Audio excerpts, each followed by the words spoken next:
Okay, so here's another example. I've got this list of 12 numbers, 8, 8.5, 8, 7. That's how life is, really. You just end up with a list of numbers.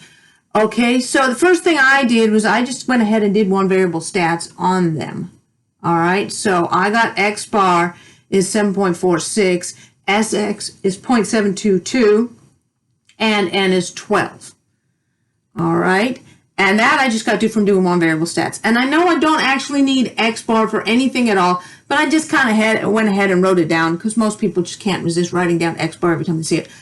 All right, so I know I'm going to go with 12 minus 1, 0.722 squared.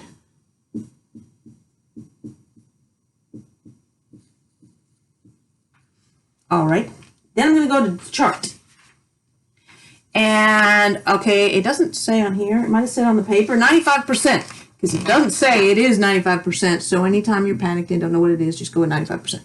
All right, so half the leftovers, so 5%, and then half the leftovers, 2.5%. And I end up going down the middle two columns again, exactly like I went down the middle two columns in the last problem. You typically end up going down the middle two columns because you typically end up with 95%. So if I'm going down the 0.025 column, I go down to 11 because that's 12 minus 1. And I pick off, okay, I pick off the numbers 3.816.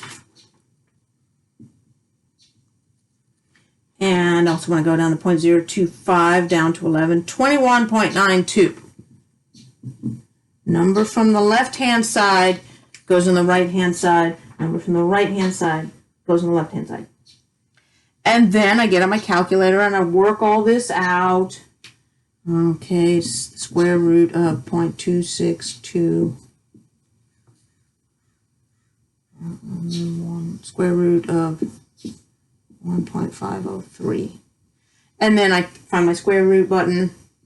This 0.511 is less than sigma is less than 1.226.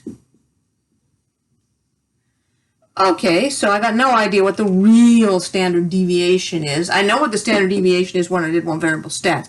I got no idea what the real standard deviation is, but I'm 95% confident it's in this range in here, which is good because my fake standard deviation, the one I got from one variable stats, is in that range too. So that's probably a good sign. The real standard deviation is in there. Then I just quit the problem.